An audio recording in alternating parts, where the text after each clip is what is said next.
আসসালামু আলাইকুম এভরিওয়ান। আজকে আমরা চলে যাচ্ছি এখন তাহি বাবুর চুল কাটতে।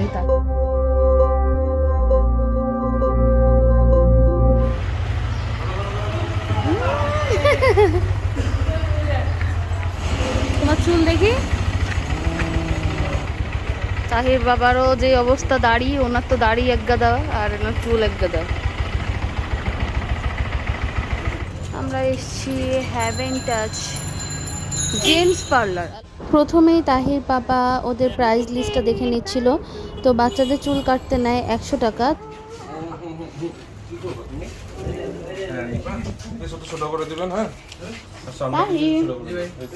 চুল কাটার আগে ওরা তাহি বাবুকে একটা কাপড় পরিয়ে দিচ্ছিল, বাট ও গায়ে কিছুই রাখতে চায় না।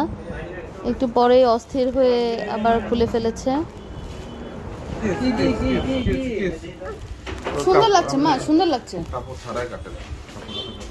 তাহি সেলুনের যে ছেলেটা ছিল ও বেশ মজা করছিল তাহির সাথে। ও একেবারেই তাহিকে ফ্রি করে নিয়েছিল। প্রত্যেকবার চুল কাটার সময় তাহি অনেক কান্নাকাটি করে, বাট সেদিন একদম কান্নাকাটি করেনি। ও এই যে ট্রিমার ওকে আগে ধরাচ্ছে যে এটা কিছুই হয় না দেখো, তারপরে চিরুনি ওর হাতে দিচ্ছিল, তারপরে কাঁচি ওর হাতে দিচ্ছিল যাতে ও ভয় না পায়। আল্লাহর রহমতে ও মোটেও ভয় পায়নি, একেবারেই চুপ করে সুন্দর করে বসেছিল বাবার কোলে। তাহি বাবুর লাস্ট চুল কাটা হয়েছিল রোজার ঈদের আগে। এই কয়দিনে ওর অনেক বেশি চুল হয়ে গিয়েছিল। আমি ভেবেছিলাম কোরবানি ঈদের পরে চুলটা কাটবো, কিন্তু এত বেশি চুল হয়ে গিয়েছিল ওর মাথার মধ্যে ঘামাচি হয়ে গেছিল, এই জন্য আমাদের এমার্জেন্সি ওর চুলটা কাটা লাগলো। সেলুনের ছেলেটা ওর সাথে গল্প করছিল থেকে থেকে। এই যে ওর মাথার মধ্যে আবার 2টা ক্লিপও লাগাই দিয়েছে যাতে ওরা সুন্দর করে চুলটা কাটতে পারে। তারপরে আবার স্প্রে করে দিয়েছিল, তারপর আবার কাঁচি দিয়ে সাইজ করছিল, এরপর আবার ট্রিমার দিয়েও সুন্দর করে সাইজ করে দিয়েছে।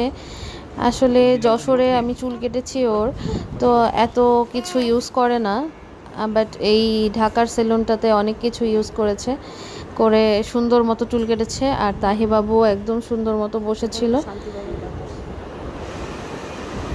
এরপর আবার হেয়ার ড্রাই দিয়ে ওর চুলগুলা গায়ে যেগুলো ছিল সেগুলো সব ঝেড়ে ঝেড়ে ফেলে দিচ্ছিল।